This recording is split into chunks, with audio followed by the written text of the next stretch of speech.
Adolf Hitler is a name that evokes strong reactions and carries a heavy historical weight. Known primarily as the leader of the Nazi Party and a central figure in World War II, his actions profoundly impacted millions of lives and altered the course of history.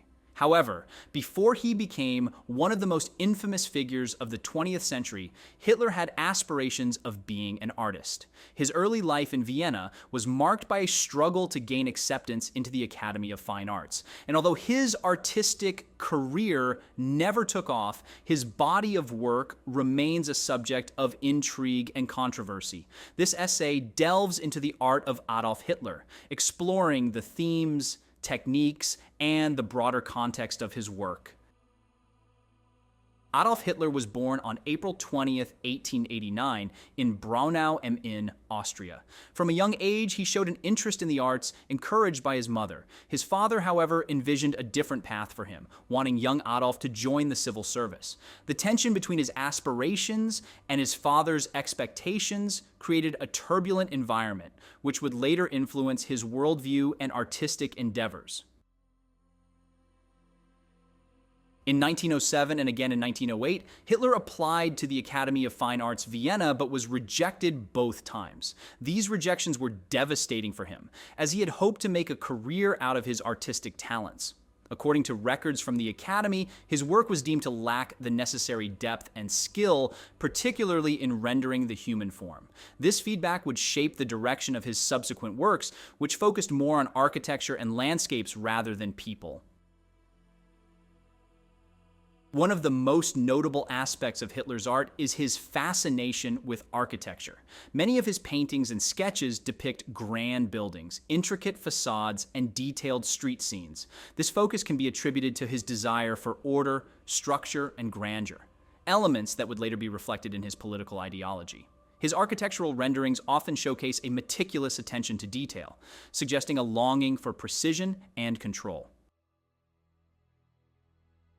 In addition to architecture, Hitler also painted various landscapes. These works often feature serene, idyllic scenes which contrast starkly with the violent and chaotic nature of his later political life. The peaceful countryside scenes could be interpreted as a form of escapism, a retreat into a world far removed from the turmoil of his personal ambitions and societal challenges.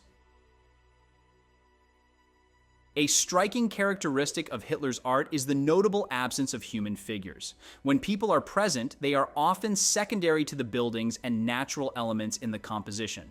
This could be seen as a reflection of his personal difficulties in forming human connections and his later dehumanization of entire groups of people.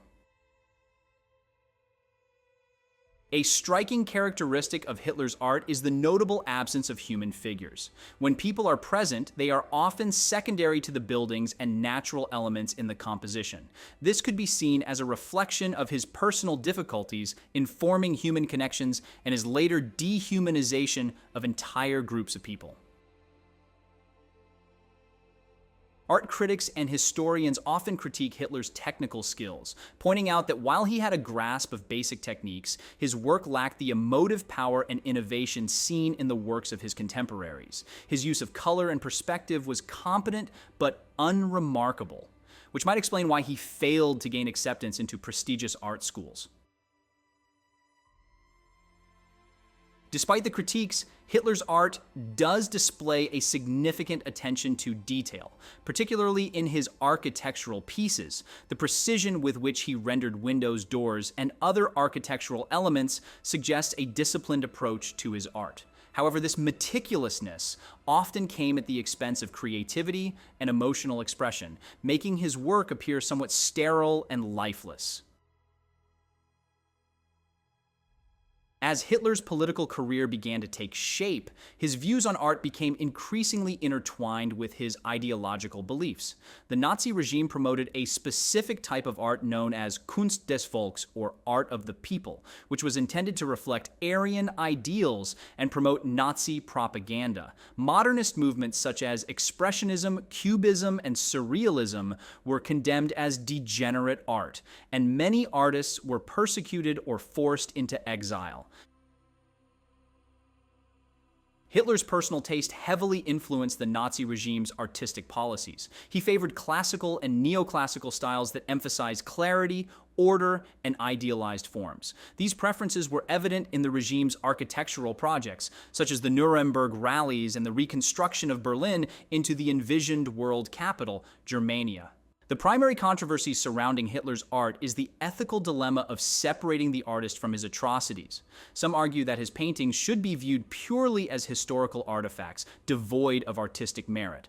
Others believe that any appreciation of his art inadvertently glorifies a man responsible for immense suffering and loss of lives. In recent years, Hitler's paintings have occasionally appeared in art auctions, fetching surprisingly high prices. This phenomenon raises questions about the motivations of buyers and the role of the art market in handling works by morally reprehensible figures. Provenance issues also complicate matters, as the legitimacy and authenticity of some pieces are often disputed. Regardless of their artistic value, Hitler's paintings hold significant historical interest. They provide a glimpse into the early life and psyche of a man who would later become one of history's most notorious dictators. Studying his art can offer insights into his personality, aspirations, and the factors that may have influenced his descent into tyranny.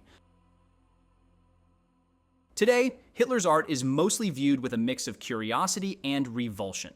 Museums and galleries rarely display his works, often relegating them to storage or private collections. When they are exhibited, it is usually within the context of historical education rather than artistic appreciation. The art of Adolf Hitler remains a contentious topic, blending the worlds of artistic critique and historical analysis. His paintings, though technically competent, lack the emotive and innovative qualities that characterize great art. More importantly, the shadow of his later actions as the Führer of Nazi Germany profoundly affects how his work is perceived and valued. Ultimately, Hitler's art serves as a reminder of the complex interplay between creative expression and moral responsibility, challenging us to consider how we evaluate and interpret the legacies of those who have shaped history in both positive and negative ways. Thanks for watching. If you found this video insightful, please like, subscribe, and hit the notification bell for more historical deep dives. Share your thoughts on Hitler's art in the comments below. See you in the next video.